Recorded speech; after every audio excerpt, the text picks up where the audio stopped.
Mesdames et messieurs, bonjour et bienvenue à cette émission. Prendre à l'aide de son smartphone et partager sur les réseaux sociaux des images d'accidents sans avoir le moindre réflexe de secourir la personne en danger semble une pratique qui prend de l'ampleur dans nos sociétés. Parfois, on se plaît à s'auto-photographier, je veux parler des selfies, des images que l'on partage soit sur son statut WhatsApp ou sa page Facebook, à tel point qu'on se demande en fin de compte quel est le projet, quel est l'intérêt, quels peuvent aussi être les revers de ces partages d'images tous azimuts.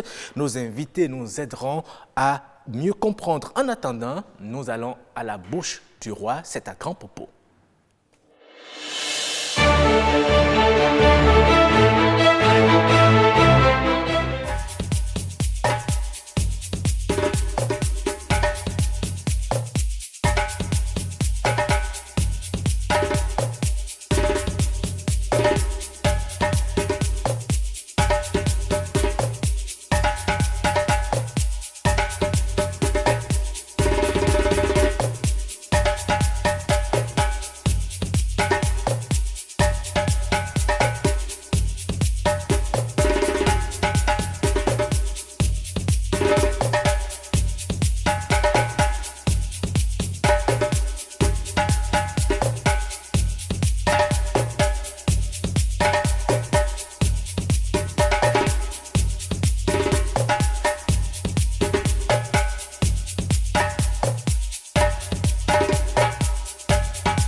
Et voilà donc, nous étions à la bouche du roi, l'embouchure de Grand Popo, l'une des merveilles naturelles du Bénin.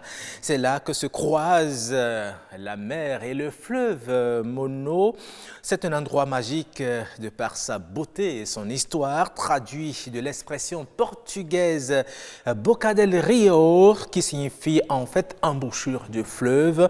La bouche du roi fait partie des attractions les plus connues du Bénin. Elle marque l'embouchure du fleuve Mono où l'eau douce et l'eau salée se rencontrent et offrent une vue fantastique sur les îles et les mangroves. L'originalité de cette région est le cadre naturel qui permet de voir à la fois le fleuve et la mer. Alors, après avoir découvert justement ces merveilles du Bénin, nous allons passer au clip du jour pour chanter et danser un peu.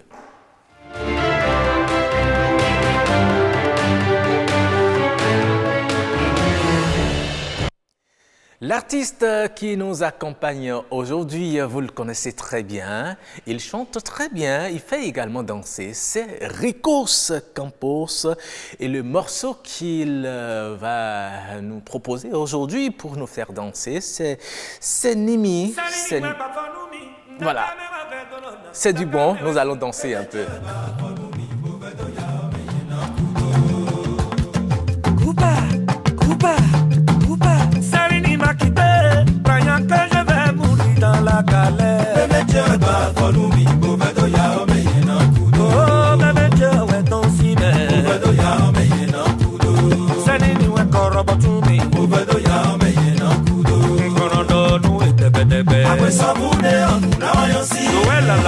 Pour la jeunesse de Porto, pourquoi nous n'ont pas dansé?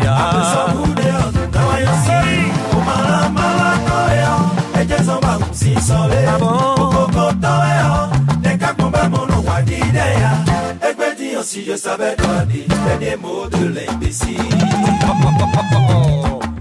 Vraiment, sonne yon kopuro yon nou gombe. Après ça vous ne nous n'avons si. Un peu de patience, mon bébé. Après ça, vous dehors.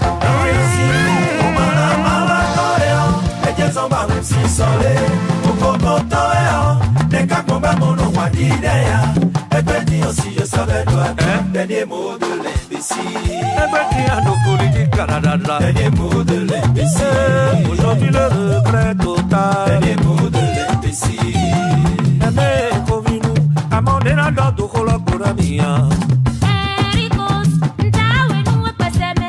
Attendez les noms pour assoubetto. Écoutez les noms, son envoyant. Attendez les noms pour assoubetto. Écoutez les noms, son envoyant. Attendez les noms pour assoubetto. Écoutez les noms, son envoyant. Ah oui, là, non, profitez pour nous, nous y ton si, mais. Pour nous, ton si, mais tchéké. Et puis, les noms, à pour le défilé, mais. Pour nous, ton si, mais tchéké. Sans quoi, tout souvent, n'a pas gaou. Pour nous, ton si, mais tchéké. Oh, les noms, à pour oui, non, pour non, tchéké. Pas de coligito, oui, tchéké.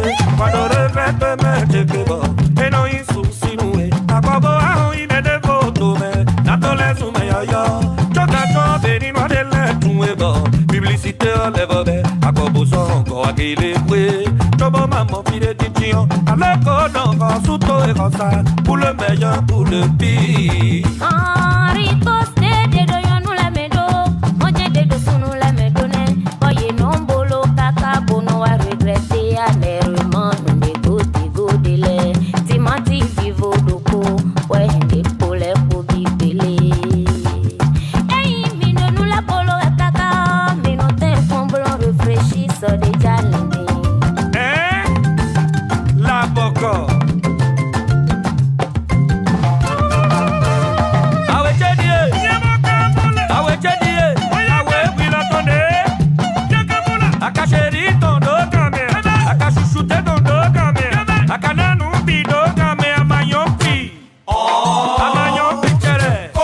Amalenyo bébé, Jawili a fou imbécile salaud. Mi fou imbécile salaud. Mi fou mon boule. Amayo ami kere mayo bébé, Jawili a fou imbécile salaud. Mi a fou holo kede boy. Viva di, viva kede we. Viva di, viva kede we. Viva di, bele itono sokbo. Ebo kokolo koro sokbo mo levo aje. Viva di, viva kede we. Viva di, viva kede we. Viva di, bele itono sokbo. De bon FIFA di zoko fibiaji.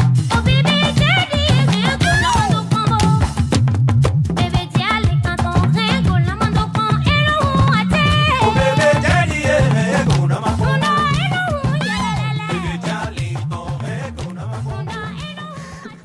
Et voilà donc, j'espère que vous avez aimé, que vous avez beaucoup dansé. Nous allons retrouver ce clip à la fin de cette émission pour à nouveau vous permettre de danser et vous permettre de démarrer votre journée en beauté et dans la bonne humeur. Et également, pour vous accompagner dans la bonne humeur, nous recevons notre humoriste qui vient à peine de s'installer,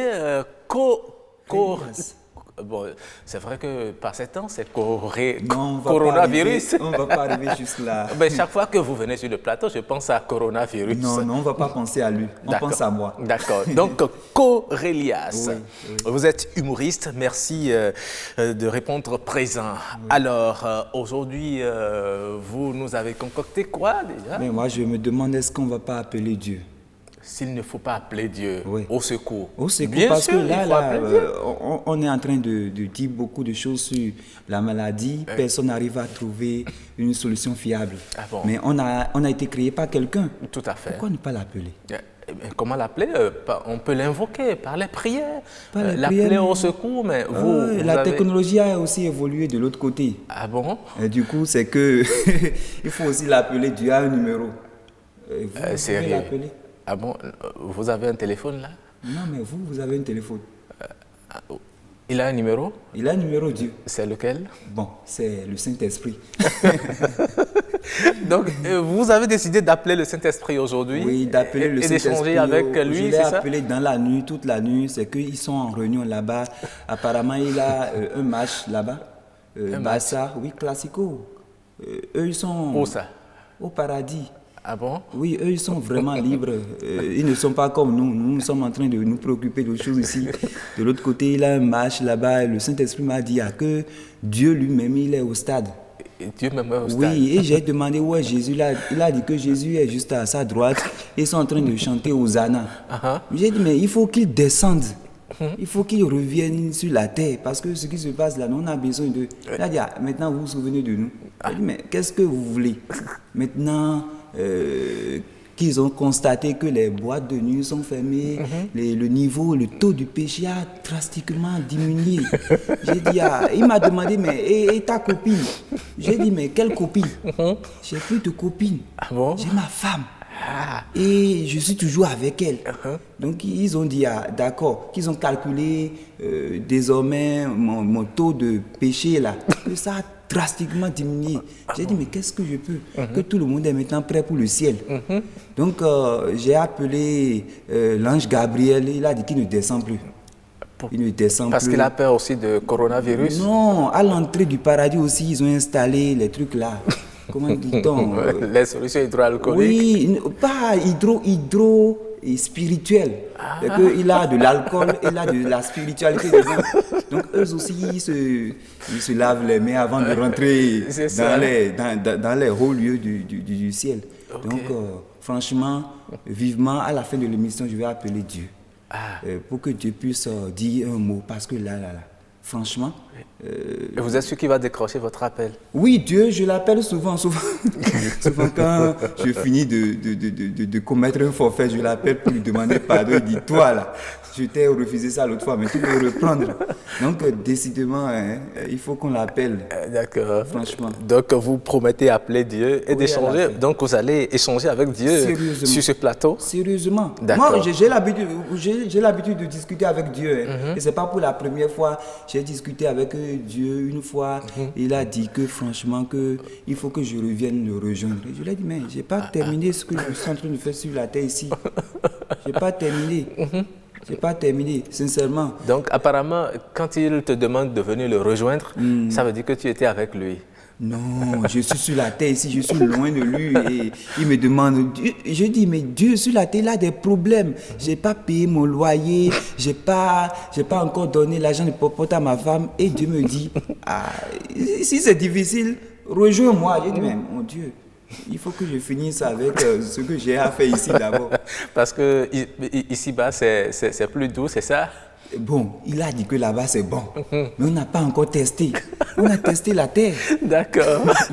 Ok, merci à toi, Corelias.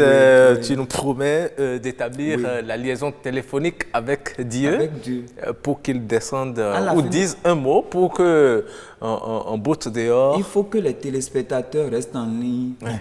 Qu'est-ce que je dis? Je suis un habitué des réseaux sociaux. Oui. Reste scotché, c'est ce que vous dites. Oui, scotché. Bon. Nous allons parler des réseaux sociaux tout à l'heure même. D'accord. Donc tout à l'heure, à la fin de l'émission, avant qu'on ne finisse même l'émission, on va discuter avec Dieu. Je vais lui dire mes 4 vérités. Non, les 4 problèmes. Pas les 4 vérités, les 4 problèmes. On ne va pas arriver jusqu'aux vérités. D'accord. Merci à toi, Corelias. Tu vas rejoindre l'autre côté. Nous allons à présent marquer une petite pause avec mon réalisateur du jour, le temps d'installer justement le plateau de discussion. Bienvenue au Bénin. Paysage verdoyant, relief multiforme, faune et parc naturel, plages ensoleillées, cité balnéaire ultramoderne, rythme au corps, rite au cœur, vestiges et reliques d'une histoire séculaire, brave peuple, biens et personnes sécurisées. Le Bénin, terre de culture et de riches traditions, vous offre de grands moments de découverte et d'évasion. Venez visiter mon beau pays, le Bénin. Il vous surprendra. Bénin, miroir de l'Afrique.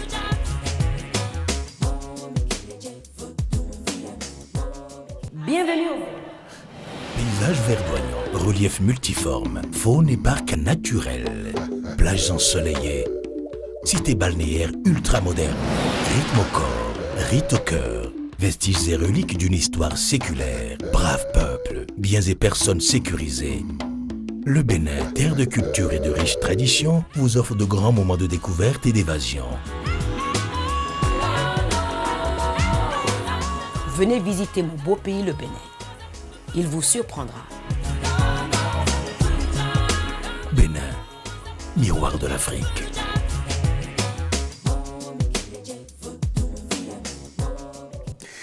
Merci à toi, Ange Dorego, et également Timothée Ronton, mes réalisateurs du jour. Voilà, dans quelques petits instants, nous allons installer le plateau de discussion. Nous voulons parler aujourd'hui de ces images que l'on envoie tous azimuts sur les réseaux sociaux. Est-ce que ces images peuvent-elles avoir des revers? Eh bien, on en parle juste après ceci.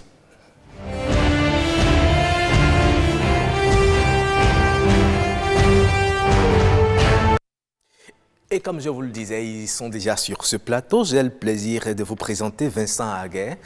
Bonjour. Bonjour Roch, bonjour aux téléspectateurs de BB24. Voilà, Vincent Aguet, vous êtes journaliste web ici à l'ORTB. Merci d'être présent. Et en face de vous, on le connaît également, Noah Agbafa Padonou. Bonjour. Bonjour Roch. Vous êtes docteur en sciences de système d'information. Merci également d'avoir répondu présent à notre invitation ce matin. Alors, Vincent, dites-nous, les réseaux sociaux, les smartphones constituent-ils aujourd'hui un danger social? Bon, poser de cette façon cette question, je pense que ça pourrait faire l'objet d'une seconde thèse du docteur Padonou. Je pense que c'est un peu comme un couteau en fait. C'est comme un couteau à double tranchant. Ouais. Il y a un côté qui sert à découper les choses de façon responsable, comme il y a un autre côté qu'on peut utiliser malencontreusement. De façon irresponsable. Donc, ce qui veut dire qu'en fait, on ne peut pas dire de façon ferme que les smartphones sont un danger, quand on sait qu'avec ces mêmes outils, on a plusieurs avantages parce qu'ils nous facilitent la vie. Ce qu'on ne pouvait pas faire il y a 20 ans avec un téléphone, on pourra le faire aujourd'hui avec ce téléphone. Mais au regard de ce que l'on constate, de l'usage que l'on fait souvent de ces smartphones et aussi des réseaux sociaux, est-ce qu'on ne peut pas dire que le côté négatif semble plus dominer que le côté positif? En fait, la conclusion se tire d'elle-même. En réalité, ce n'est pas l'outil qui est le danger. C'est les usages que les utilisateurs en font qui peuvent conduire à des dangers. C'est-à-dire que quand le fabricant a mis en place, a fabriqué son téléphone, au-delà des conséquences écologiques et autres, ça c'est un autre débat. Quand il a fini de fabriquer le téléphone, quand il l'a vendu, le téléphone en lui-même n'est pas encore un danger pour vous, mais c'est l'utilisation que vous en faites qui vous rapproche soit du danger, soit du bien. Maintenant, pour aller dans le sens dans lequel vous voulez, à savoir insister sur les risques, évidemment, oui, avec ces outils, on prend beaucoup de risques, notamment dans les usages qu'on a fait à travers des publications sur les réseaux sociaux et à travers d'autres usages qu'on va explorer. Alors, Noah Agbafa, je posais la question à Vincent Aguet de savoir est-ce que les smartphones et les réseaux sociaux constituent aujourd'hui un danger social. Il estimait que cela devrait faire l'objet d'une seconde thèse pour vous parce que la question semble dense. Est-ce que vous pensez effectivement que, au regard de l'usage que l'on fait aujourd'hui des réseaux sociaux, on est en droit de se dire que c'est un danger social? Smartphone, réseaux sociaux. Lorsque le matin, je peux ne pas quitter Cotonou et aller à Abomey ou à Parakou ou même à Malanville et que je peux entendre la voix de ma maman, je ne dirais pas que c'est mauvais.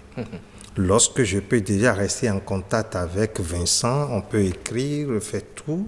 Pendant qu'on paie le moindre copec possible, je ne dirais pas que c'est mauvais.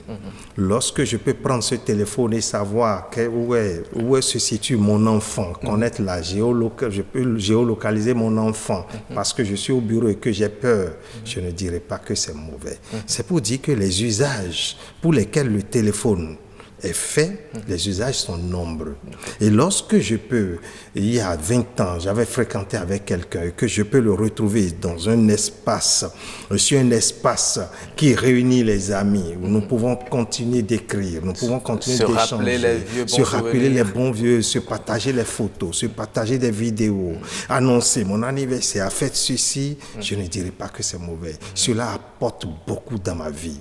Mais lorsque je fais tout ça, et que quelqu'un peut prendre ce téléphone, ce même téléphone, et faire autre chose que ce que je fais de plaisant, je dirais alors que nous sommes dans un monde de yin et de yang. Nous sommes dans un monde où cohabitent le bien et le mal. Et il reviendra à chacun, selon sa conscience, de faire usage du bien ou du mal. D'accord. Pas plus tard qu'hier, vous l'avez certainement vu, il y a une vidéo qui a circulé sur les réseaux sociaux, un étudiant qui gisait pratiquement dans le sang parce qu'il aurait été victime d'une balle. Malheureusement, il paraît qu'il a succombé à ses blessures. On a vu des étudiants qui filmaient sans lui porter assistance. Comment appréciez-vous cette situation que l'on voit très souvent dans notre société? Observez, aujourd'hui à Cotonou, beaucoup de personnes se lèvent, pratiquent la voie, donc prennent une moto, se mettent sur la voie, mais ils ne savent pas s'il doit passer à gauche ou s'il doit passer à droite. Et à la fin, on conclut que partout où il y a espace, c'est qu'il y a voie. On ne sait pas qui a priorité, qui n'a pas priorité. On roule juste le frein. Si quelqu'un peut freiner, moi, il peut partir. Moi, il peut refuser de freiner pour l'autre. Pas de courtoisie. On peut insulter, on peut faire... Et vous savez pourquoi? Tout simplement parce que lorsqu'on a eu les voies, c'est qu'il y a eu un code de conduite, mais que tout le monde ne pratique pas, que tout le monde ne maîtrise pas. Lorsqu'il y a eu le téléphone, il y a la loi qui régit le téléphone. Vous savez, il y a la loi d'abord morale.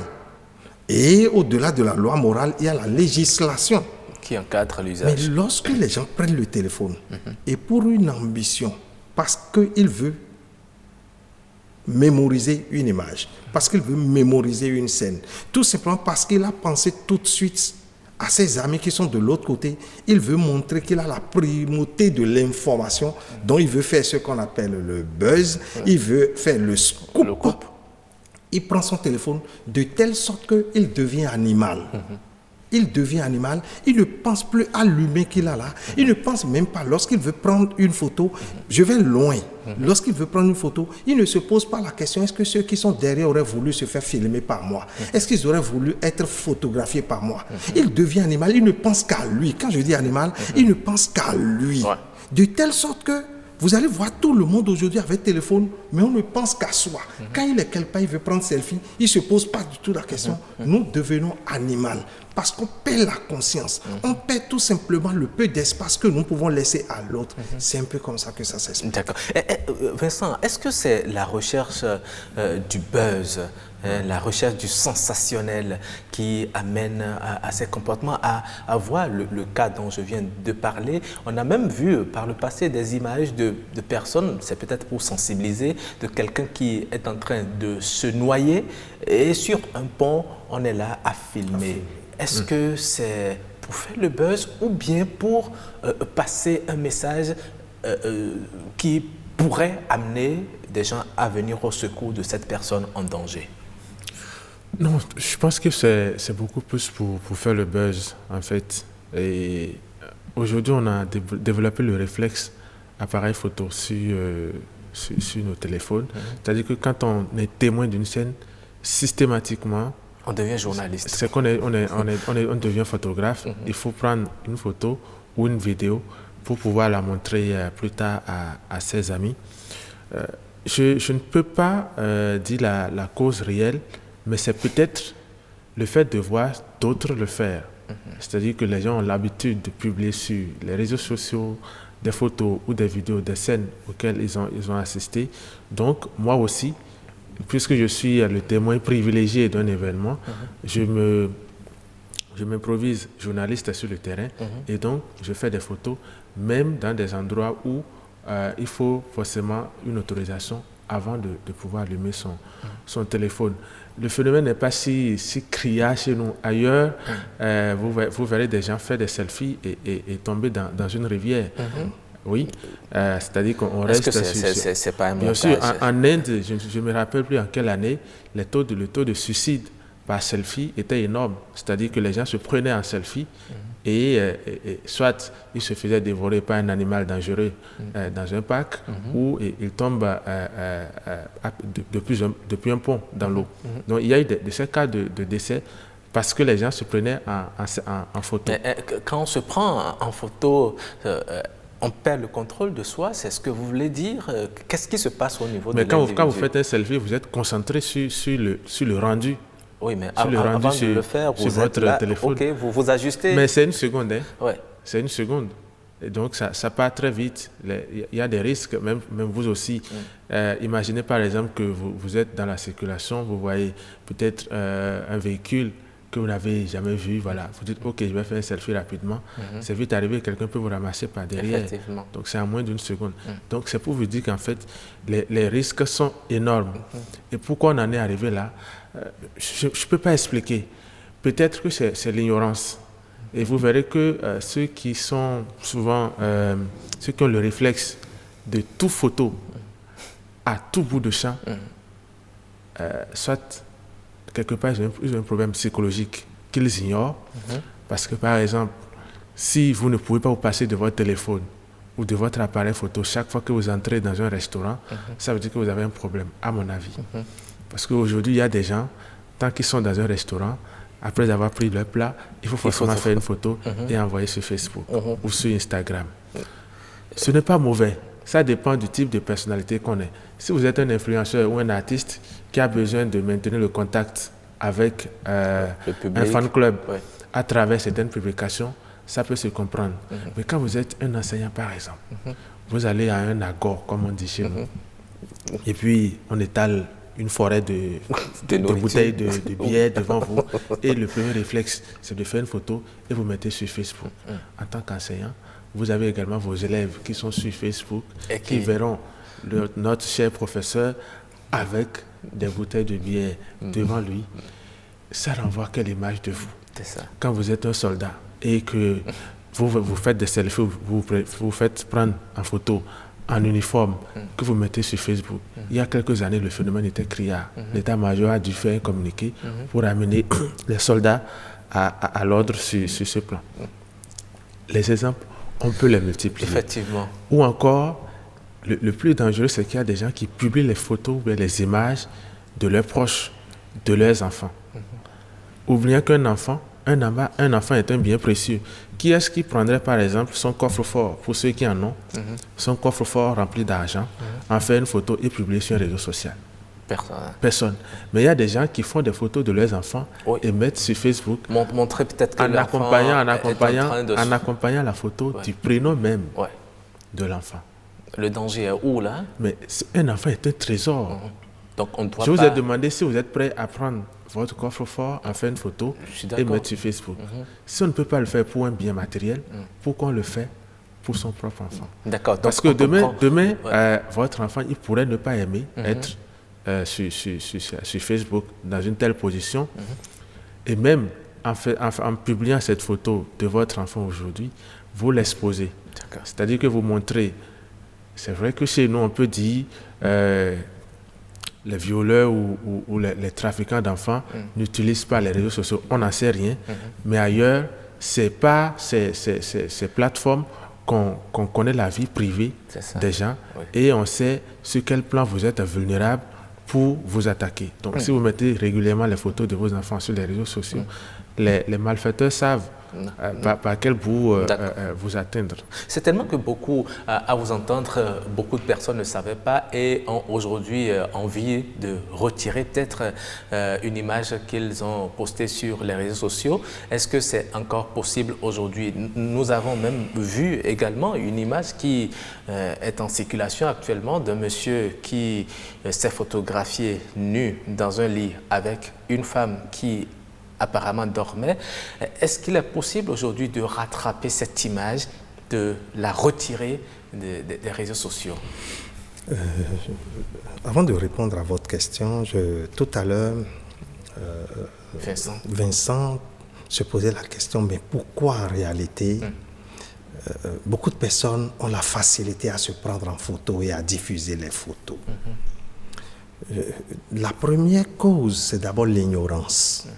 L'ignorance, on se dit oui, j'ai pris le téléphone, je vois tout le monde faire un peu comme il fait, moi-même je fais, donc ce n'est pas conformisme. Mais comme je vous l'ai dit tout à l'heure, beaucoup le font pour peu de conscience. Ils n'ont pas conscience du danger. Ce n'est pas qu'ils l'ignorent, mais à l'instant T où il veut prendre photo, il ne se pose pas de questions. Je vous ai dit tout à l'heure, il devient animal. La seule, vous savez, quand l'animal ou même l'homme, quand il développe son instinct grégaire, la seule chose qui l'intéresse, c'est l'instinct du moi. Ouais. La satisfaction de cet instinct. De cet instinct. Ouais. C'est l'instinct même du moi, c'est l'expression de soi. De telle sorte que vous allez voir des gens, tous les matins, il prend son téléphone, c'est pour prendre une photo même avant d'aller au boulot. C'est juste pour l'expression. Et on les publie. On les publie. Ouais. C'est parce que la personne n'a pas autre chose à montrer que son corps. La personne n'a pas autre chose à montrer que, j'emprunte l'expression de Vincent, la forêt de biais qu'il a devant lui. C'est ça qui lui montre que lui-même est quelqu'un dans la société. C'est ça qui, lorsqu'il va prendre des risques, il prend son appareil. Tout à l'heure, vous vous posez la question, mais quand il prend son appareil, il doit pouvoir jeter un coup d'œil rapidement. Mais lorsqu'il veut prendre la photo et qu'il veut montrer à ses amis que lui peut être au bord du pont et prendre la photo, il mesure moins le risque. Il a peu conscience du risque qu'il prend en voulant rester au bord du pont et prendre la photo, de telle sorte qu'il peut facilement tomber. Vous allez voir beaucoup de personnes qui prennent les photos juste, non pas parce qu'ils veulent immortaliser l'instant, mais tout simplement parce qu'ils cherchent le buzz, parce qu'ils veulent avoir le scoop. Il prend la photo et aussitôt qu'il a pris la photo, il ne veut même pas analyser la photo, il balance en même temps par WhatsApp, il balance en même temps parce qu'il veut avoir la primeur de l'information. Il veut montrer à tout le monde que lui, il était là quand ça s'est passé. Mais il ne se pose pas la question de savoir, lorsqu'il va diffuser, qu'il veut montrer que oui, j'étais là, ça m'apporte quoi? Qu'est-ce que ça m'apporte moi-même personnellement? En prenant ma photo et en prenant cette image, ça m'apporte moi-même quoi? Il ne se pose pas cette question, mais la seule satisfaction qu'il a, c'est qu'il met la photo, il fait tout, il a le scoop. Et tout à l'heure, Vincent disait, c'est souvent des gens qui ont des problèmes psychologiques sans le savoir. Il faut le confirmer. Oui, sans le savoir. Vous allez voir, généralement, c'est des gens qui ont l'addiction, l'addiction du phone. Même si la batterie se vide, il est malade. Lorsque vous voyez que vous développez de ces genres de comportements, il faut commencer par comprendre que vous êtes en réalité malade.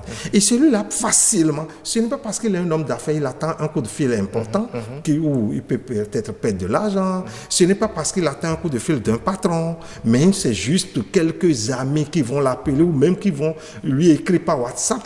Il devient paranoïaque. Il peut même rester à jeun et créditer son forfait. Acheter du crédit, exactement. Il peut rester à jeun. C'est juste l'expression d'un malaise psychologique.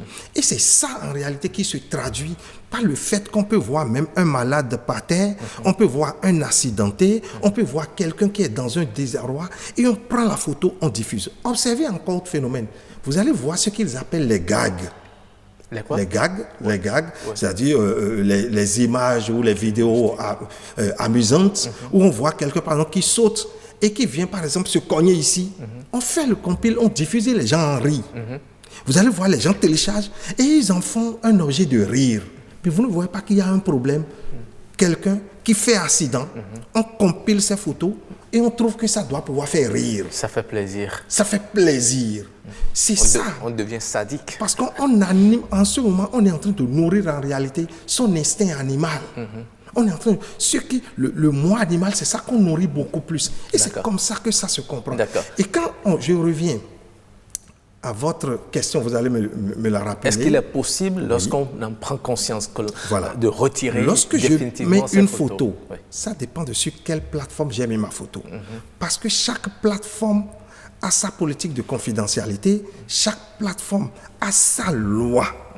Lorsque je viens sur la plateforme Facebook, que beaucoup utilisent, Lorsque vous mettez une photo, le code, je le dis, j'utilise cette expression pour que tout le monde puisse comprendre, stipule clairement que toute photo que vous mettez, vous avez la latitude de supprimer la photo, mais Facebook aussi a la possibilité de garder la photo pour 99 ans.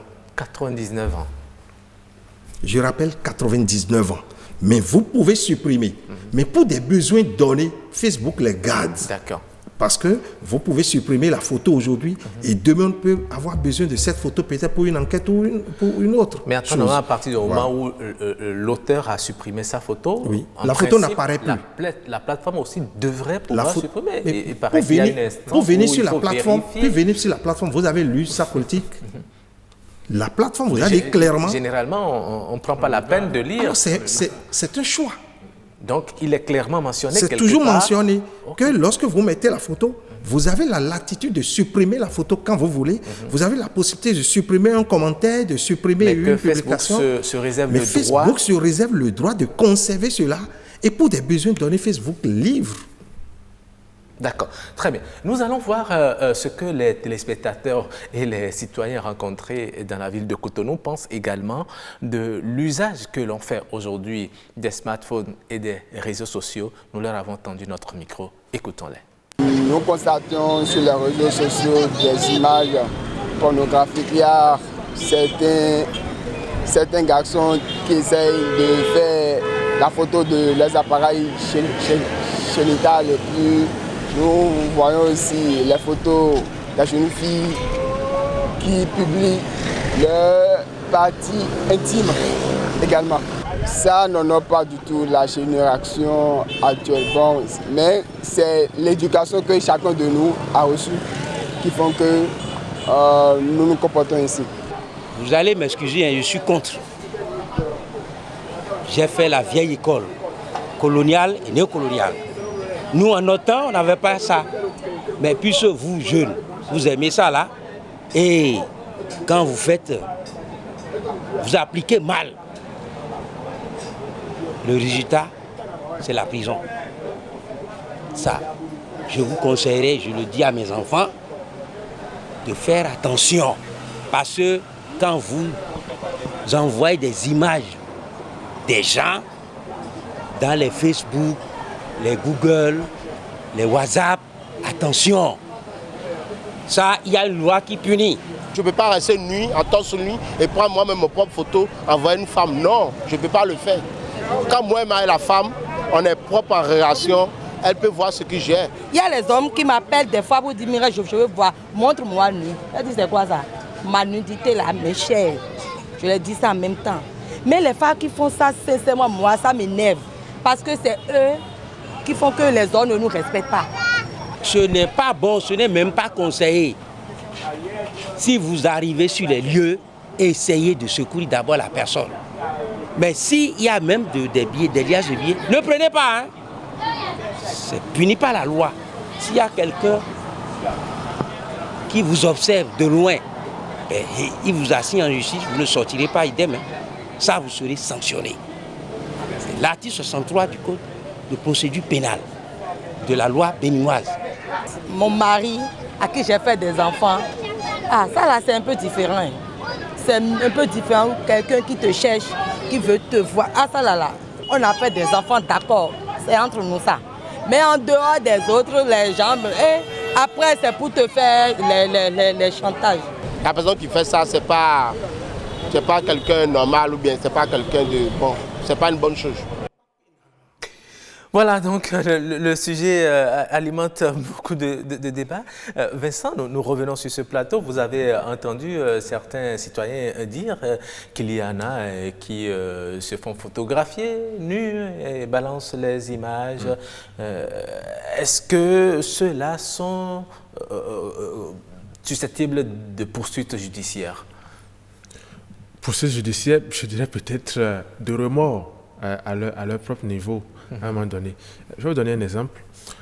Il y a quelques années, quand Facebook a lancé les statuts sur Messenger, et, de façon inattendue, je vois la photo d'une amie que j'ai connue à l'université, qui est journaliste aussi.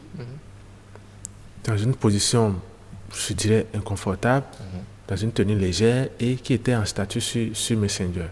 Quand j'ai vu la photo, j'ai réfléchi un instant, je me suis dit, sûrement qu'elle ne sait pas. Elle ne sait pas à quel moment la publication est partie. Et vous l'avez appelé? Et je l'ai appelé. Quand je l'ai appelé, je lui ai dit, écoute, tu as mis une photo en statut là. S'il te plaît, tu peux revoir ça? Est-ce que tu as réfléchi un peu avant de publier? Elle me dit, ah, ok, qu'elle voit. Elle voit et elle m'écrit en retour pour dire qu'elle ne savait pas. En fait, il y a de ces petites subtilités au niveau des applications où on peut lier une application à l'appareil photo du téléphone de telle façon que vous pouvez faire la photo sans même l'envoyer vers l'application systématiquement. En fait, vous la publiez. Est-ce que vous parlez de cette proposition que Google fait souvent parfois, en compilant des images et vous propose, et vous demande si vous voulez bien... donner l'autorisation d'accès et sans réfléchir, enfin, on dit oui. Donc, en fait, c'est ce qui s'est passé. Elle a publié la photo. Heureusement que ça n'avait pas encore fait que 5 minutes. Donc, sans doute, beaucoup de gens n'ont pas eu le temps de voir avant qu'elle ne retire la photo. Donc, il y a des gens qui font de ces publications sans le savoir. Mais il y a aussi des gens qui font de ces publications sans le savoir, mais parce que ils ont préparé le terrain pour. Ils ont préparé le terrain pour comment? Quand vous savez que vous êtes nu, par exemple, chez vous, ou que vous êtes à deux, il y a ces cas, il faut le dire, parce qu'on se fait confiance mutuellement. Les gens utilisent leur téléphone. Personnellement, je me demande à quoi ça sert. Quel que soit le degré de confiance entre vous, pour se rappeler, le moment de... En fait, c'est-à-dire bon qu'au moment où vous vous mettez nu quelque part, c'est que c'est un moment d'intimité. C'est un moment privé.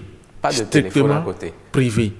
Pourquoi prendre un appareil photo pour vous prendre en image?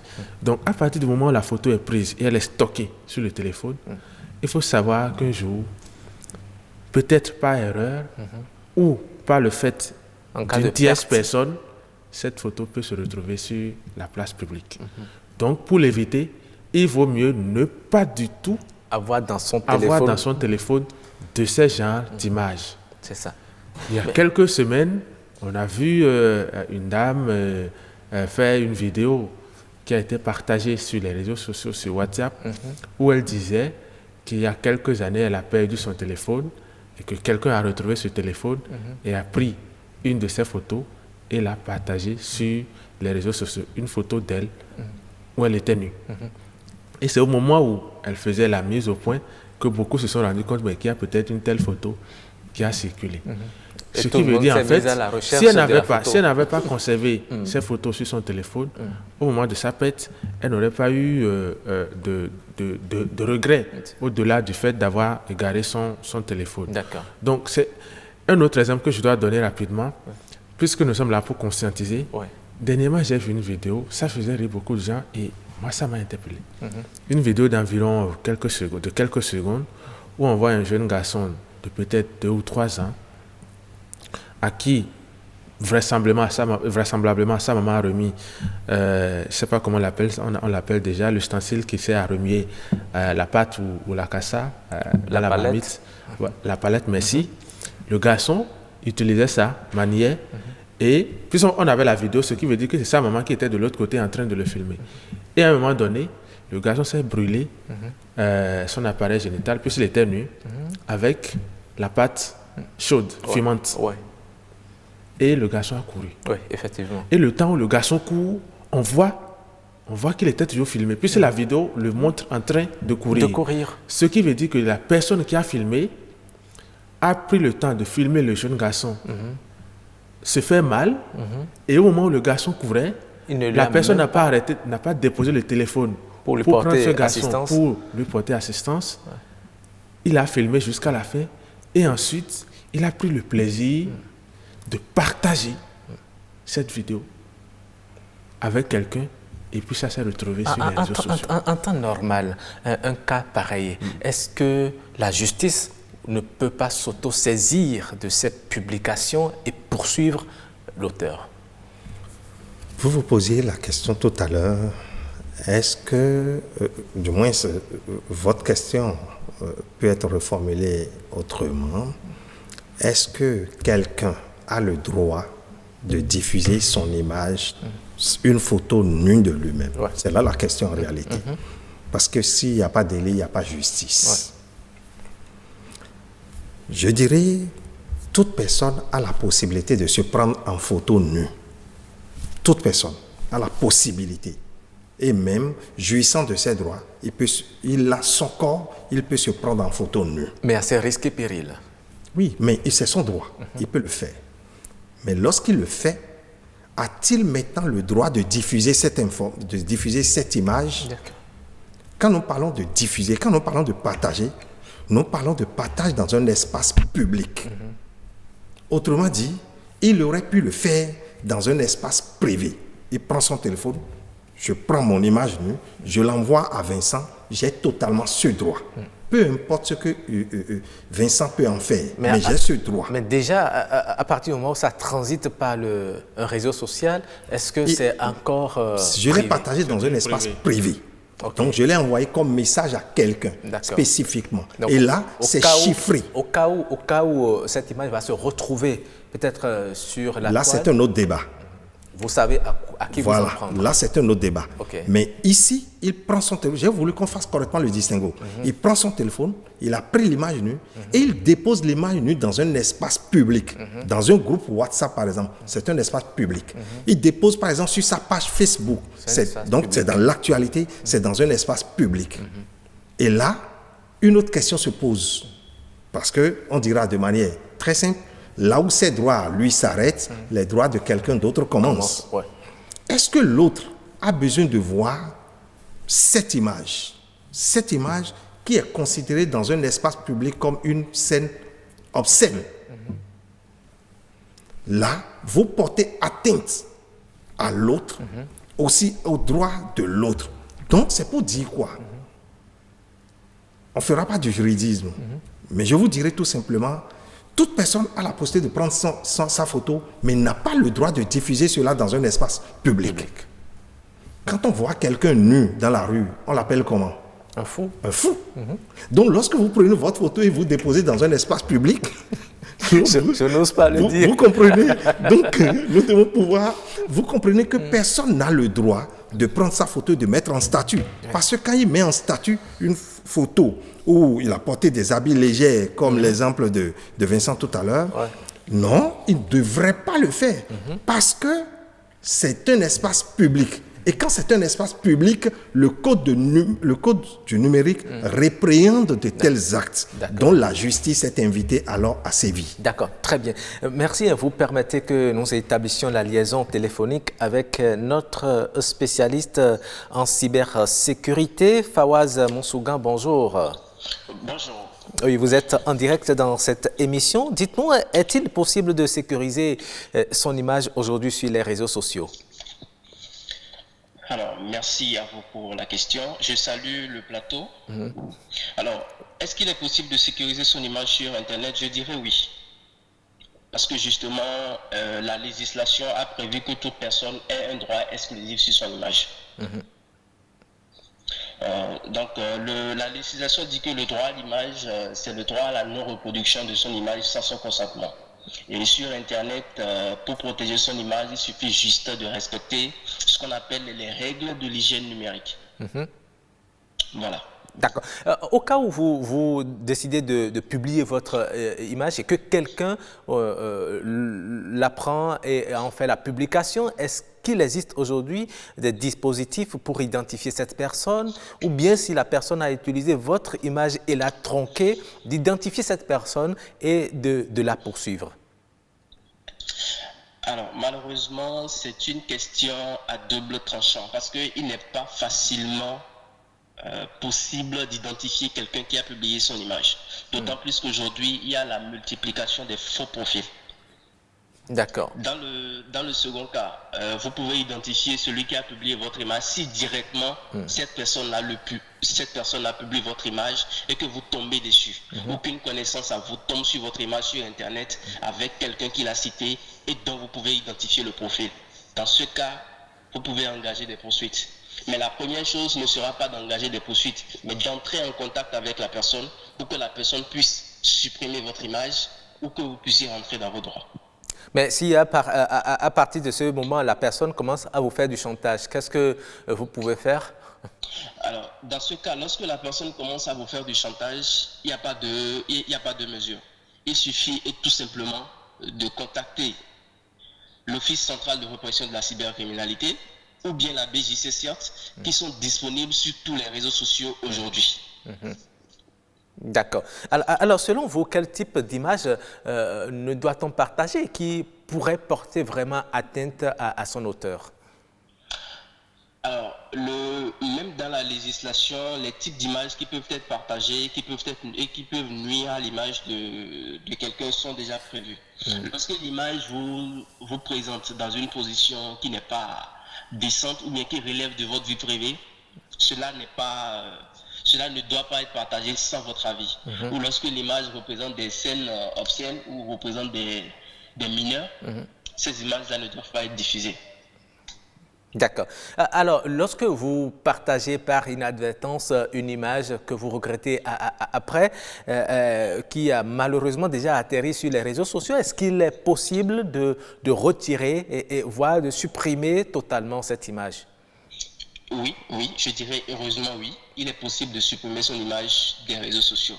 Alors, la législation a prévu ce qu'on appelle le droit à l'oubli numérique. Le droit à l'oubli numérique. D'accord. Alors, le droit à l'oubli numérique, c'est juste le fait pour une personne de demander le déréférencement d'une ou de plusieurs images, de plusieurs informations la concernant.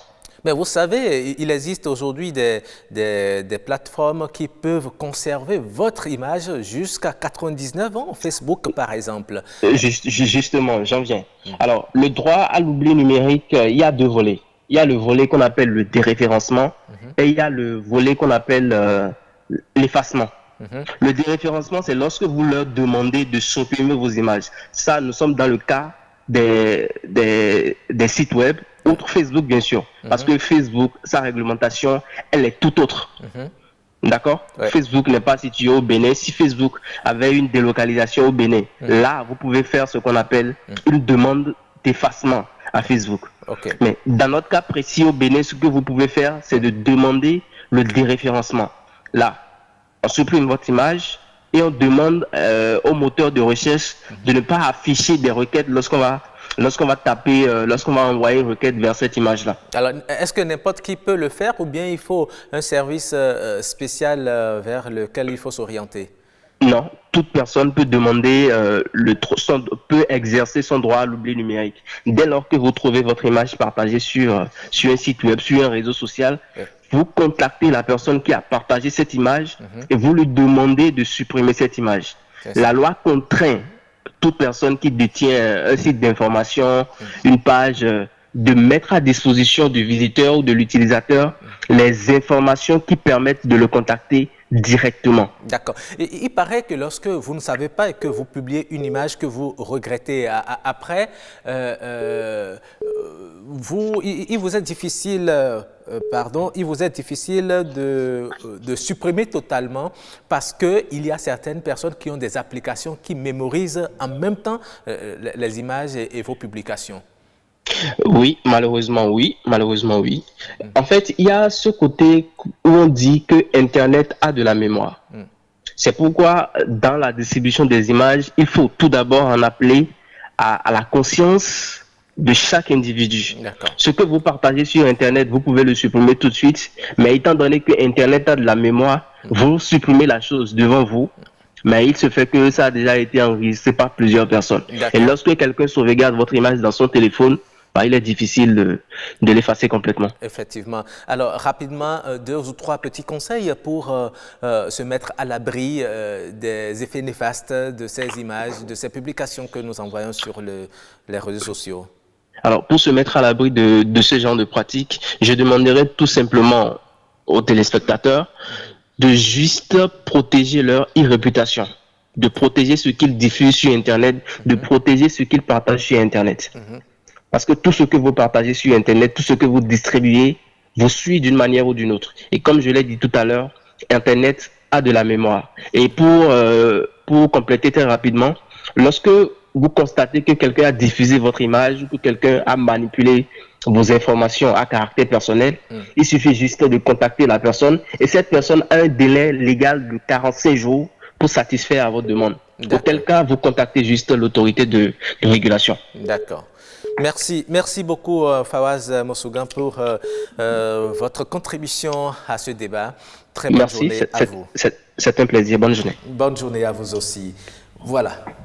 Oui, nous étions avec Fawaz Moussougan qui a donné des conseils aux internautes qui savent désormais à quoi s'en tenir au-delà de ce que déjà nous disons sur ce plateau et qui est très instructif. Alors, est-ce que vous pensez aujourd'hui que des gens peuvent prendre des images et les tronquer parce que toutes les images que l'on diffuse aujourd'hui ne sont pas des images réelles?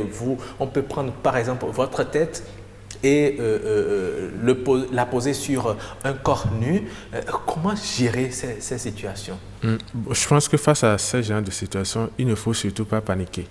Quand vous ne vous reprochez rien absolument, il ne faut pas paniquer. Il y a des gens qui se font avoir par ce moyen de chantage parce que quelqu'un a pris votre tête, mais c'est vous, l'a posé sur un corps nu, et donc sur la base de cette image, il vous contacte en privé pour vous demander une certaine somme qu'il exige, et sans quoi il publierait la photo. Je pense que face à ce genre de situation, à mon avis, c'est deux postures. Il ne faut pas céder. Parce que si vous vous montrez intéressé à sa demande, il remarque, en fait, il se rend compte que vous êtes un peu fébrile et que vous dites peut-être que j'ai pu partager une telle photo. Si vous êtes sûr de vous-même que vous n'avez pas publié une photo de vous nu, vous n'allez pas le prendre au sérieux. D'accord. Par contre, si vous doutez, évidemment, vous allez être tenté de l'écouter et peut-être de céder. Mais en cédant une fois, sachez que vous êtes mis la corde au cou. Parce qu'en matière de chantage, ça ne se fait pas une seule fois. D'accord.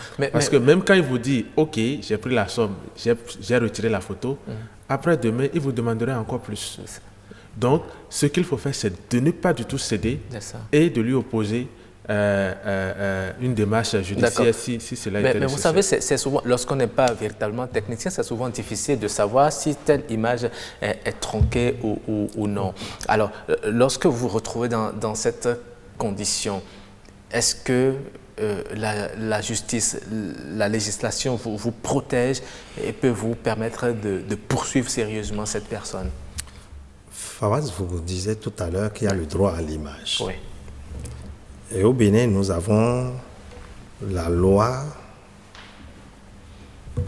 je pense, portant lutte contre la corruption. Oui, bien sûr. Et nous avons la loi sur le numérique. Ces deux lois vous protègent totalement en termes de diffusion d'images, qu'elles soient tronquées ou non. Lorsque quelqu'un prend votre photo et tronque votre photo, parce qu'il faut reconnaître qu'aujourd'hui, nous avons beaucoup d'applications. Même des applications Android, où on peut déjà prendre votre photo et tronquer. Donc, c'est à la portée, ce trucage est à la portée de tout le monde. Ça. Mais lorsque c'est fait, vous avez la possibilité de porter plainte. La démarche, elle est toute simple. Elle est aussi identique à une démarche que vous aurez pu mener si c'était qu'on a écrit un article sur vous, on a fait une publication. Vous demandez votre droit de réponse. Vous demandez votre droit de réponse si c'était un organe connu. Mais lorsque c'est une image qu'on a diffusée, je rappelle que malheureusement, on ne pourra pas rattraper l'image si l'image est déjà diffusée sur les réseaux sociaux. Mais on a la possibilité d'identifier autant que possible. J'ai dit autant que possible. C'est pas dans l'absolu. C'est pas dans l'absolu. On a la possibilité d'identifier celui qui a peut-être truqué la photo. Parce qu'à partir de la photo, si on peut prendre la photo, on peut avoir beaucoup d'informations qu'on peut recueillir dans ses propriétés. A priori, c'est difficile, c'est très difficile.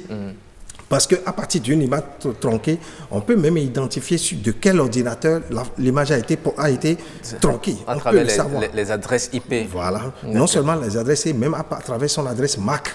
On peut identifier aujourd'hui, même votre téléphone a une adresse MAC.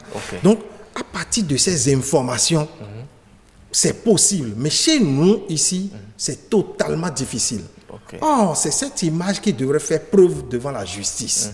C'est de cela que profitent alors les mécréants. Ils savent que lorsque vous avez l'image, même si la loi vous protège, je rappelle que la loi vous protège totalement, dans la diffusion ou même dans la manipulation de vos images, mais malheureusement, il vous faut des preuves. Il vous faut identifier l'auteur. Et identifier l'auteur, c'est là la difficulté. C'est ça. Nous allons rapidement partager quelques messages des téléspectateurs, des internautes avec nous. Il y a Martin Chafara qui a dit ceci. Il est vrai que certaines personnes partagent les images des accidents et autres de façon exagérée, mais ceci ne voudrait vraiment pas dire qu'elles le font pour du mal. Il n'est pas facile aussi de porter assistance quand l'accident est grave, encore qu'il faut s'y connaître. Pour moi, c'est une autre façon de voler au secours de l'accidenté si les images publiées prennent en compte le numéro du véhicule ou de la moto objet d'accident. Du coup, on peut donc accepter à sa juste valeur cet acte qui consiste à publier des images d'accident. Toutefois, il est à déplorer le même fait quand on en fait du sensationnel alors que des vies sont en danger. Bref, les smartphones ne constituent pas un danger quand on sait l'utiliser pour des besoins réels. Malheureusement, compte tenu de certains paramètres qu'ils contiennent, les malins en profitent pour nous créer de l'insomnie. Il y a Benoît Wanja qui dit « On dirait que vous avez lu dans mes réflexions. C'est exactement le sujet que je pensais soumettre aux auditeurs de Radio Bénin à l'AFIA ce mercredi nuit et ce, après avoir lu dans la journée d'hier mardi l'histoire d'un jeune homme sauvé des flammes de son véhicule en feu par deux hommes venus par hasard sur les lieux alors que 20 témoins de la scène se contentaient de filmer. Curieusement, ce même mardi, je suis tombé sur la vidéo d'un grave accident de circulation, excusez-moi, mais partagé pour sauver, je n'y crois pas. Je pense que nous sommes plutôt déformés par la recherche du scoop. Être le premier à publier un événement et un sentiment d'indifférence coupable. C'est à croire qu'avant l'avènement des Android et autres smartphones, on ne savait pas porter assistance. C'est plutôt le contraire, je pense. Qui aimerait, en se connectant, découvrir les images d'un proche baignant dans le sang? Personne.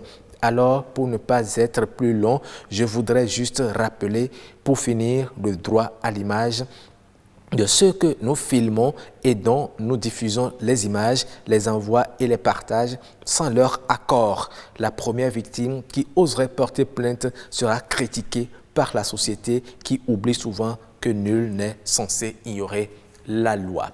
Voilà les messages que nous avons partagés avec vous. Nous allons rapidement faire un dernier tour de table. Vous avez la parole, Vincent Agué, pour votre mot de fin, parce que nous sommes déjà au terme de cette discussion. Alors, en termes de mot de fin, ce à quoi moi je voudrais inviter ceux qui utilisent les réseaux sociaux, notamment Facebook ou Instagram, c'est d'essayer de rattraper. C'est-à-dire, vous, Rock, par exemple, ou d'autres personnes, vous pouvez prendre votre téléphone ou vous connecter sur Facebook depuis un ordinateur et parcourir à nouveau les photos que vous avez à publier sur Facebook depuis que vous êtes inscrit sur cette plateforme. Ça vous permettra de voir des photos que vous avez partagées et avec le recul, vous vous demandez, vous vous dites peut-être que j'aurais pu ne pas publier ceci et soit vous les supprimez ou bien vous pouvez revoir leur confidentialité. Revoir la confidentialité, en fait, c'est restreindre, par exemple, la diffusion. Est-ce que je voudrais que la photo soit vue uniquement par mes amis ou par tout le monde public, oui. Donc, moi, idéalement, il y a de ces photos sur lesquelles je retombe, des photos de moi-même sur Facebook, et que je supprime tout simplement parce que au moment où je les avais faites, je n'avais pas une grande conscience des conséquences éventuelles d'une telle photo sur Facebook. On n'avait pas encore idée de ce qu'on deviendrait soi-même dans 5 ans ou dans 10 ans. Donc, ce message est aussi adressé aux jeunes. Tout à fait. Il faut savoir qu'il y a de ces images que vous envoyez aujourd'hui sur Facebook, à tout va, mais d'ici 1 an ou 2 ans, peut-être après le mariage, vous allez vous rendre compte que ça, j'aurais pu ne pas, oui. Merci beaucoup Vincent Agué, merci pour votre contribution à ce débat. Oui, Noah Agbafa Padonou. Le droit à l'image, tout le monde l'a. Ouais. Tout le monde peut l'exercer. Mais faites en sorte que vous jouissez de ce droit avec conscience, avec tempérance et surtout en vous protégeant vous-même. Observez correctement les photos que vous mettez en ligne. Ouais. Vous pouvez les mettre en ligne aujourd'hui en laissant des informations personnelles de vous. Je suis à mon portail, je prends une photo de moi-même, le numéro de ma parcelle peut sortir. Ça veut dire que celui qui voit la photo sait déjà dans quelle maison j'habite. Ouais. Donc faites attention. Prenez les photos, mais protégez-vous, protégez vos proches. Ne prenez pas n'importe quelle photo de n'importe qui. Ouais. Parce que lorsque vous prenez une photo et que la personne même est en secondaire, la personne peut porter plainte. Tout à fait. On n'a pas eu le temps de passer. La personne peut porter plainte, même si la personne n'est pas la personne principale sur la photo. Même si c'est dans un lieu public. Même si c'est dans un lieu public, la personne peut porter plainte. Même si c'est dans un lieu public. Et que vous prenez la photo de quelqu'un d'autre et que je transparais dedans, j'ai le droit de porter plainte. Donc les gens doivent pouvoir comprendre qu'ils ont le droit à l'image, mais ce droit-là est véritablement limité. Il faut qu'ils sachent qu'un jeune qui prend une photo aujourd'hui, cette photo peut le rattraper demain parce que le recruteur demain doit, il va nécessairement sur sa page Facebook pour voir les photos de ces soirées arrosées qu'il a mis en ligne. C'est en ce moment que les photos la rattrapent. Donc, portons des gants à jouir véritablement de notre droit à l'image. Mais sachons aussi que l'appareil photo, l'appareil vidéo, c'est pour aider les autres. C'est aussi pour aider les autres. Si nous prenons une vidéo d'une scène et que c'est pour aider à identifier ou à secourir, c'est bien. Mais si c'est pour faire le scoop, c'est pour faire le buzz, alors nous sommes dans le faux. Autant s'abstenir. Merci beaucoup pour votre contribution également, Noah Padonou Agbafa. C'est Noah Padonou Agbafa ou bien Noah Agbafa Padonou? Noah Agbafa Padonou. Noah Agbafa Padonou. Merci beaucoup d'être passé. Alors, nous allons enchaîner juste avec Us et coutume. Et en Us et coutume, aujourd'hui, nous allons parler des caractéristiques de l'homme du mono. Quelles sont ces caractéristiques? Vous êtes certainement pressé de le savoir. Eh bien, c'est Us et coutume.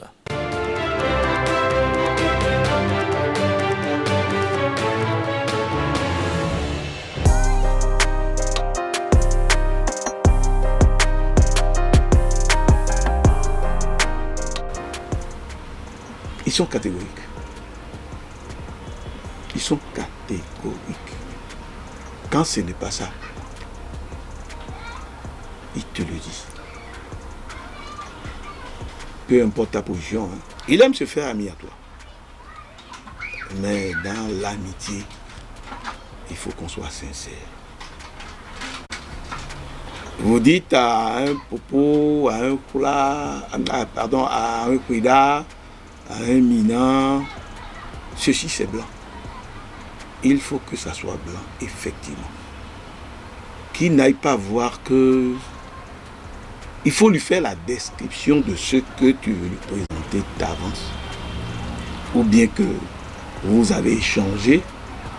Maintenant qu'il te suit, il a une confiance aveugle. Mais il va découvrir autre chose. Alors là, vous ne continuez plus. Hein.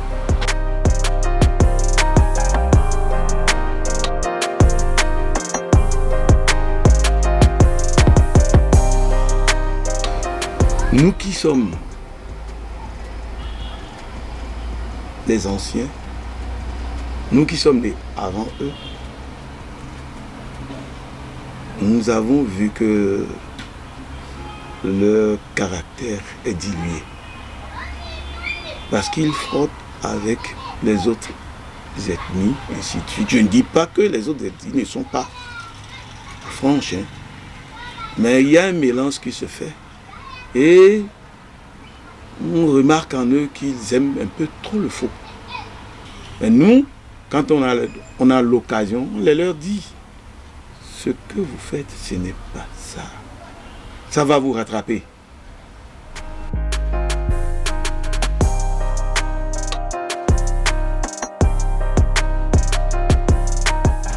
Les jeunes d'aujourd'hui, je leur demande que la franchise domine leur personnalité. Sans quoi, ils seront toujours faux. Or, l'homme du mono n'aime pas qu'on le traite de faux. L'homme du mono aime la solidarité. Voilà, vous avez constaté, vous avez essayé de comprendre un peu les caractéristiques de l'homme du mono. Il vient de le dire, l'homme du mono aime la solidarité. L'homme du mono est également caractérisé par la serviette au cou. Voilà, merci. Donc, je profite pour souhaiter bon anniversaire à Noah Agbafa Padonou, qui était il y a quelques instants sur le plateau de discussion. Il ne me l'avait pas dit avant de partir.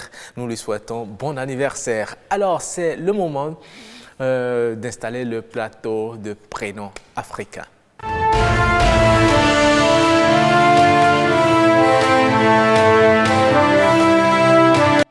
Voilà, et il est là. Tiburce Onkeala, bonjour. Bonjour, Depuis lundi, nous partageons de très bons moments sur ce plateau. Oui. Vous nous permettez de découvrir ces prénoms Gon. Oui. Et le lundi, nous avons parlé du prénom Adjikpe. Le mardi, nous avons parlé du prénom Djima, un prénom princier porté par la femme. Et aujourd'hui, vous êtes venu avec un autre prénom, lequel? Aujourd'hui, je suis venu avec le prénom Mwensi. Mwensi. Mwensi. Mwensi. Mwensi. Ça veut dire quoi? Mwensi, Mwen. Ça veut dire message? Non, ce n'est pas message. Ah, d'accord. Mwensi. Mwensi, c'est un prénom qui est donné aux enfants, qu'on dit d'eux qu'ils sont venus avec leur prénom.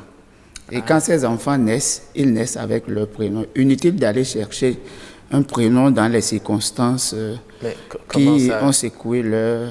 Comment savoir qu'un enfant est né avec un prénom? C'est un prénom déjà établi, un peu comme par exemple, vous le disiez hier, en milieu nago, lorsqu'un enfant naît un vendredi, on sait déjà qu'il doit s'appeler Djimon. Ou Djimon. Ou Djimon. Donc il n'y a plus de débat à faire. Il n'y a plus de débat à faire. Est-ce que c'est le même cas ici? C'est le même cas, mais ici, ça ne dépend pas du jour. Ça ne dépend pas de la date sur laquelle l'enfant est né. Mais plutôt de l'événement. Pas d'événement. Ce n'est pas lié aux événements, ce n'est pas lié aux circonstances. Mais c'est lié à quoi? C'est lié à la position suivant laquelle l'enfant est sorti des entrailles de sa maman. Ah bon. On dit d'eux, ces enfants sont venus avec leur prénom. Ah d'accord. Mais il y a des enfants qui présentent, la façon naturelle de venir au monde, c'est par la tête. Mais si l'enfant présente le siège ou bien les pieds... Les pieds, ça c'est autre chose. Si l'enfant sort par les pieds ou le siège, ça là, on appelle ça Gossou ou Agossi. Ah, Angon aussi. Angon aussi. Mais ici, quand l'enfant sort des entrailles de sa maman, elle présente le ventre au ciel. Ah, le ventre au ciel. Même si c'est par la tête. Même si c'est pas la tête. Même si c'est pas la tête, oui. Même si c'est pas le pied, elle présente le ventre au ciel en sortant des entrailles de sa maman. On dit, l'enfant là est venu le ventre vers le ciel. Okay. Moins. Ils ont moins bois. Ok, ils ont moins. Ils ont moins bois. D'accord. Okay. Et là, si c'est une fille, on l'appelle Mwensi. Et si c'est un homme, on l'appelle Mwensou. Mwensou aussi, comme la femelle. Sou, le mâle. Le mâle. Ah, d'accord. Donc c'est comme ça. C'est des enfants qui viennent annoncer des événements à la famille. Des événements malheureux ou heureux? Bon, dans ce cas, c'est un événement heureux. Et sa naissance annonce en même temps des comportements que les parents doivent avoir au sein de la famille, au sein de la grande famille. Plus de sagesse. C'est des enfants qui n'aiment pas des faux coups, des coups bas entre les parents, la maman et le papa, même dans la grande famille. Au cas où il y a ces faux coups... L'enfant ne resterait pas. On dit d'eux-mêmes qu'ils sont des jumeaux uniques. Ok. Et il y a des rituels. Ils sont vénérés comme les Aovi, comme les jumeaux et les jumelles. Ok. D'accord. Donc, on les vénère également. Et ils sont vénérés également. On dit d'eux qu'ils ont des pouvoirs, sont dotés des pouvoirs naturels, pour ne pas dire des enfants fétiches comme bien des enfants sorciers. Il n'y a pas d'enfants fétiches. Parce que c'est ce que l'homme fabrique de sa main qui est fétiche. Mais là, il n'y a pas d'enfants fétiches. On dit si on était chez nos parents du Nord, on dirait des enfants sorciers. C'est ça. Mais ils ne sont pas des enfants sorciers. D'accord. Ils sont venus avec leur prénom et apportent un message à la famille. Et dans ce cas, on aussi apporte un message de paix, de cohésion. Ok. De fraternité, vous devez rester solidaires à jamais. C'est ça. Et l'enfant qui naît comme ça, c'est une bonne nouvelle pour la famille. Donc si entre-temps, dans un ménage, ça se dispute tout le temps. Tout le temps, les gens l'enfant vient comme avec ça, cette position-là, il faut savoir que c'est l'enfant est venu avec un message divin. D'accord. Merci beaucoup Tiburce. Ça nous a permis de comprendre, de connaître encore les significations de ce prénom. J'ai bien envie de vous garder encore longtemps, mais le temps imparti à cette rubrique est terminé. Nous allons passer à la capture.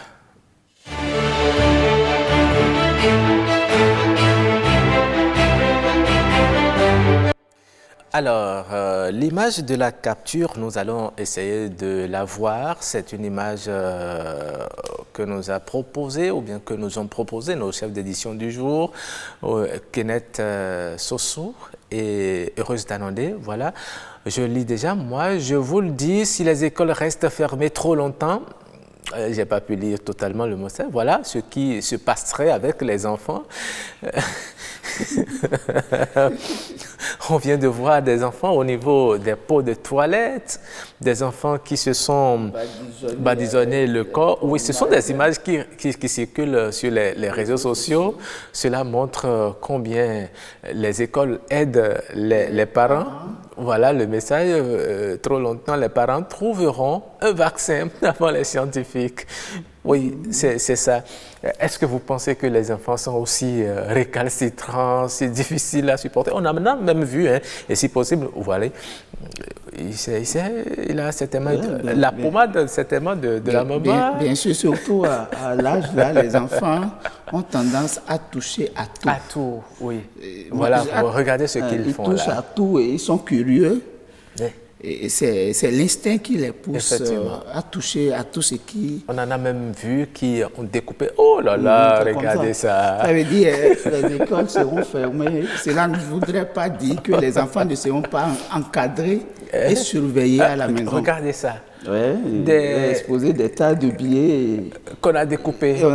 Et l'autre est en train de jouer au médecin. Avec son chien, il est en train de jouer au vétérinaire. Ah là, c'est l'architecte ou bien il a mis des graffitis sur les murs et tout. Ah, mais là, c'est grave. Vous voyez, donc ça invite les parents. Vous n'avez pas le temps d'encadrer les enfants. Vous avez laissé l'encadrement des enfants aux instituteurs, aux encadreurs d'école.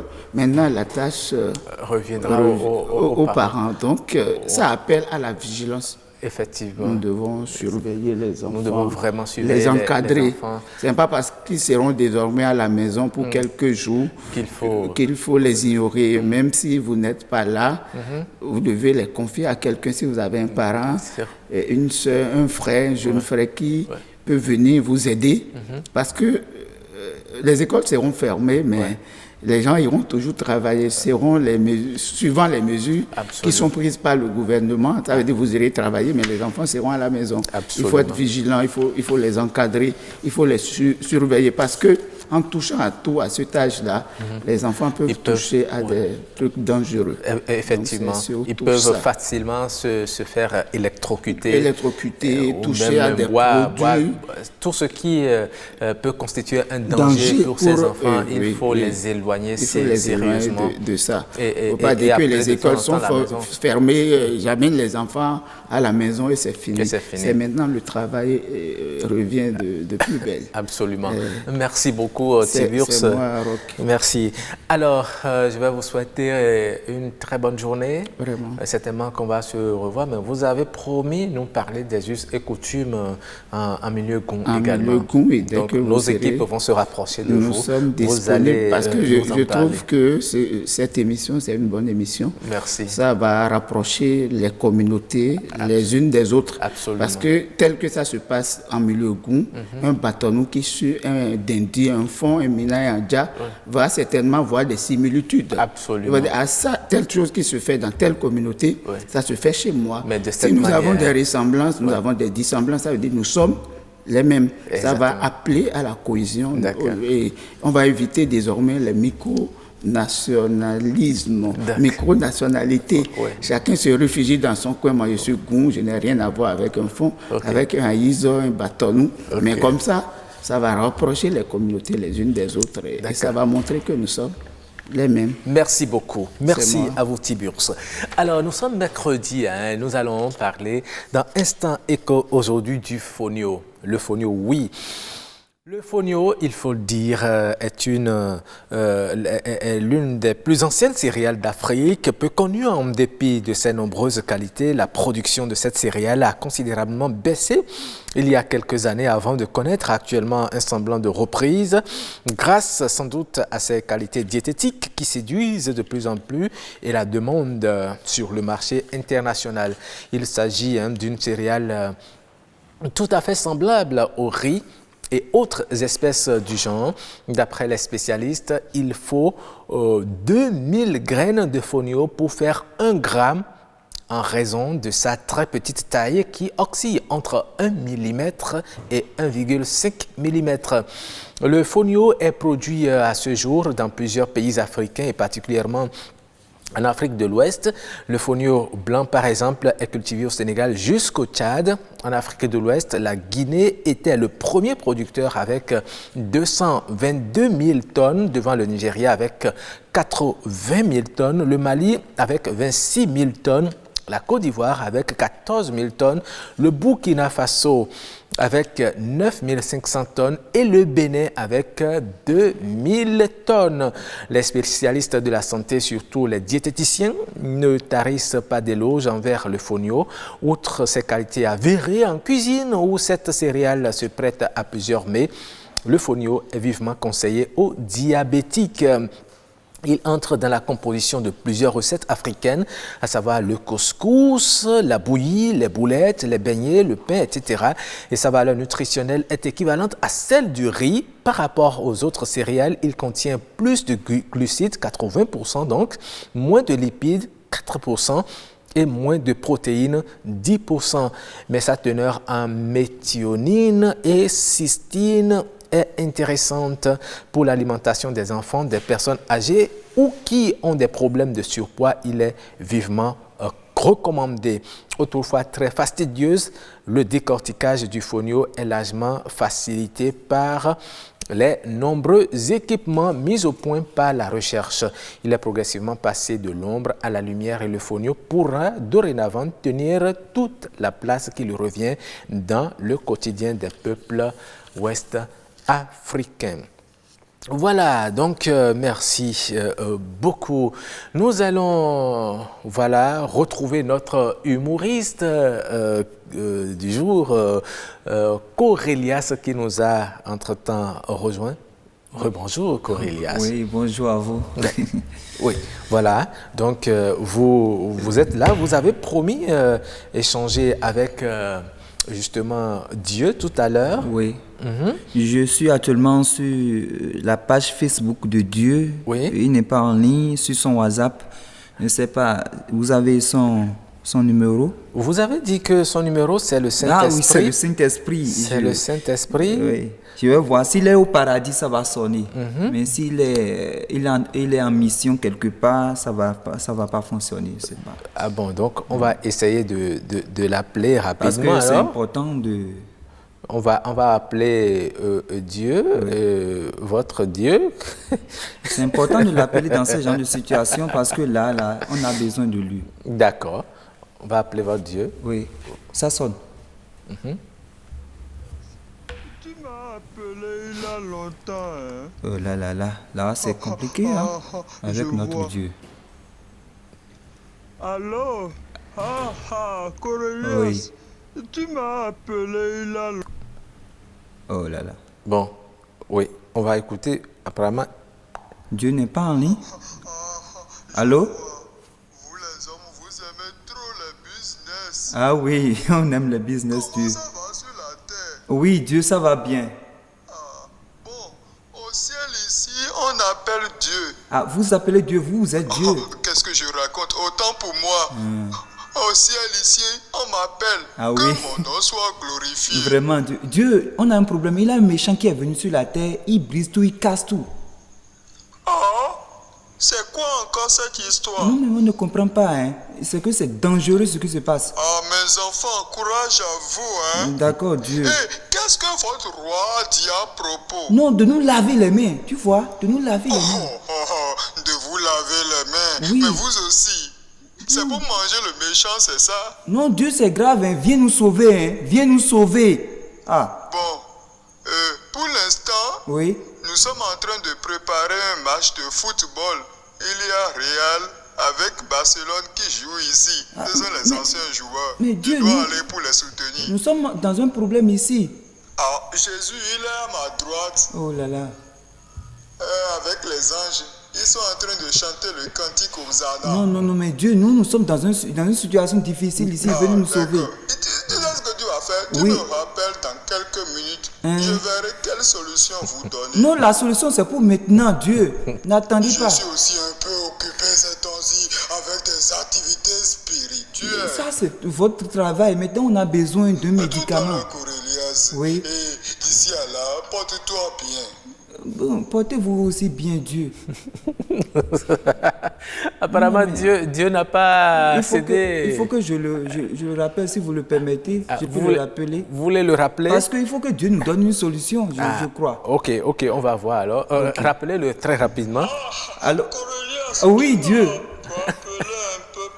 Oui, parce que ce qui se passe est important, quoi. Tu comprends? Sinon là, je suis toujours occupé par des activités spirituelles. Non, laissez la spiritualité. L'ange Gabriel. Oh, d'accord. Non, mais pas l'ange Gabriel. Vous-même, vous avez la compétence qu'il faut. Venez nous sauver. Hein? On a appelé. Je crois que c'est vraiment important pour vous. Oui. Ce que vous allez faire, oui. Respectez ce que vos autorités vous ont dit. D'accord, Dieu. Moi, je veillerai sur vous désormais. D'accord, Dieu.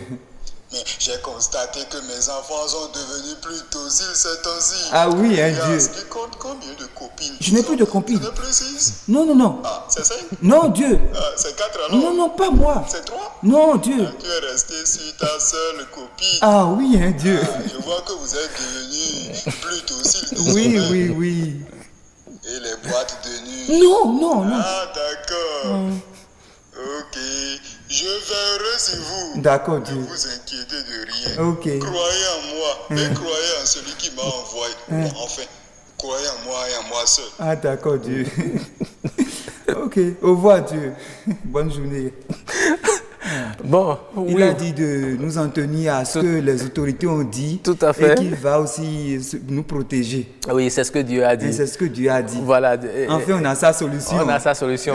Donc, coronavirus sera désormais bouté dehors. Merci beaucoup, Corelias. Merci. Oui, nous sommes pratiquement à la fin de cette émission déjà. Nous allons à présent. Merci beaucoup, réalisateur. Nous allons nous lever et danser un peu. Vous savez danser du bon? Oui, bon, je le sais. D'accord. Oh,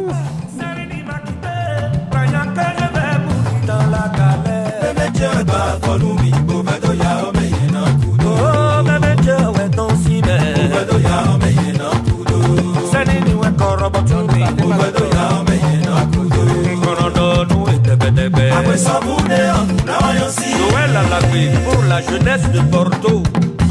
Pourquoi ça nous n'ont pas dansé?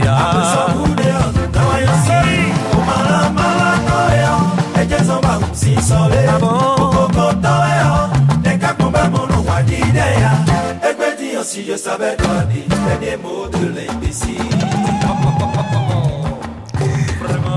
Et voilà, c'était la Ricos Campos que nous écoutons. C'est avec Ricos Campos que nous allons mettre un terme à cette émission. Merci de l'avoir suivi. On se donne rendez-vous lundi prochain pour un autre numéro. Plaisir de vous retrouver. Savourez une fois encore Ricos Campos dans Senimi. Au revoir.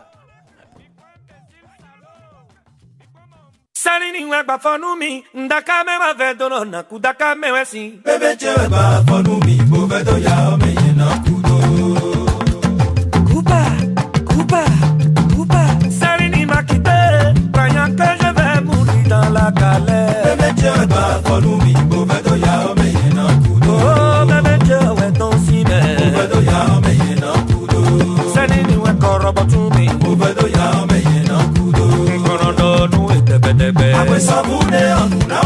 Noël à la paix pour la jeunesse de Porto.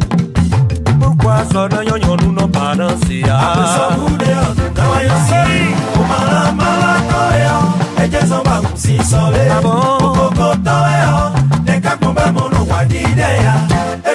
Si je savais donner les mots de l'imbécile. Vraiment.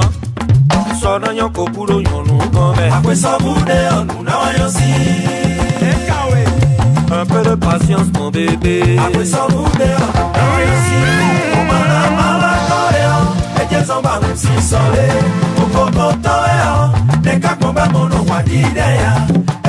si je savais dernier mot de l'imbécile. Dernier mot de l'imbécile. Aujourd'hui le regret total. Dernier mot de l'imbécile.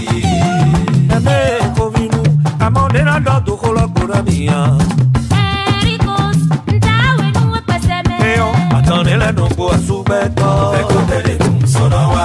Attendez les noms pour soubeto. Attendez les noms pour soubeto. Attendez les noms pour soubeto. Profite pour nous douiller ton cime. Pour nous ton cime checké. Et fallait nous appeler défiler mais. Pour nous ton cime checké. Sans quoi tout souvent n'a pas d'angam. Pour nous ton cime checké. Oh, mais nous appeler nous pour nous checké. Pas de colis du tout et checké. Pas de répète mais checké.